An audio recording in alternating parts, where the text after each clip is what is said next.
Salut les amis, c'est Fabien Klimenko de Cannes. Voilà, je vais faire rapidement vraiment un bref audio pour parler des retraites et ce que vous devez absolument savoir sur cette réforme. Le reste n'est que détail finalement, et vous savez, c'est vraiment la pointe de l'iceberg, les retraites, sur ce qui est en train de se passer en France.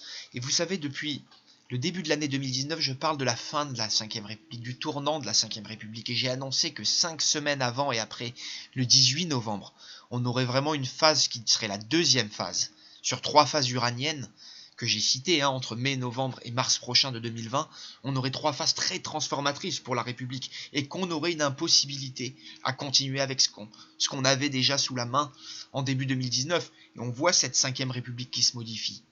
Et les retraites, c'est l'un des changements clés dans cette 5e République. Et n'allez pas plus loin, je regardais il n'y a pas longtemps un député ou un ancien ministre qui disait « Oh, mais c'est une réforme purement économique. » Mais bien sûr, c'est pour payer les dettes, il n'y a plus d'argent dans les caisses. Et les gens réalisent que le système fabuleux qu'on avait en France avec des superbes retraites, on ne peut plus le payer, il y a vraiment un problème, et l'État est tellement endetté qu'il ne peut plus payer ça. Et cette réforme est faite pour sauver des sous. Et vraiment, c'est vraiment la chose que vous devez savoir absolument, c'est que ça va être pire. Ça veut dire que ce n'est pas un système qui arrange. On passe de plein de régimes, on en fait un seul. Quand on parle de globalisation, de nouvel ordre mondial, vous voyez, il y a tout qui s'unifie, et on nous dit ça va être mieux. Alors on nous dit, ouais, il y a la même enveloppe, 330 milliards, et cette enveloppe, elle va rester la même en proportion par rapport au PIB, ainsi de suite. Ça, ce que vous ne comprenez pas, c'est que cette enveloppe, elle va être la même pour beaucoup plus de monde qui vont partir à la retraite.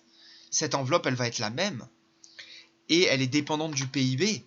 C'est-à-dire que le jour où il y a une crise ou que l'économie française baisse, toute cette enveloppe baisse.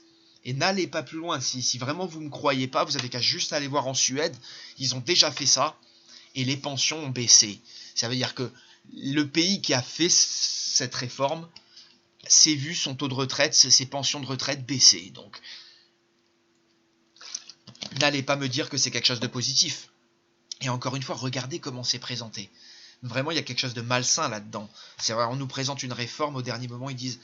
Avant, ils nous disaient, ouais, c'est que ceux après 73 qui sont touchés, maintenant c'est que ceux après 75. Enfin, le gouvernement reste confus, on ne nous donne pas les chiffres exacts, on nous dit les choses au dernier moment. C'est malsain. Voilà, et ce que vous devez absolument savoir, c'est que les raisons pourquoi tout ça arrive, c'est qu'on doit payer la dette. Il y a une dette énorme en France qui s'accumule tous les jours, le gouvernement l'a fait grossir, et tout le reste n'est que détail, et cette dette, on la payera par tous les moyens. S'il faut créer des nouveaux impôts, s'il faut enlever des retraites, s'il faut enlever tous les droits, toutes les allocations que vous avez, on vous les enlèvera. Et je vous dis, la suite de ça, c'est vraiment le revenu universel. À mon avis, ils vont attaquer les allocations familiales et tout le reste, et ils vont vers un système de revenu universel, retraite universelle. Et vous verrez, on en reparlera très vite, et je pense qu'avant 2022 ou même 2027, en France, ils vont essayer d'accomplir ça. On en reparlera d'ailleurs très vite, mais voilà ce que vous devez savoir pour les retraites, et regardez la Suède si vous voulez un exemple, quoi.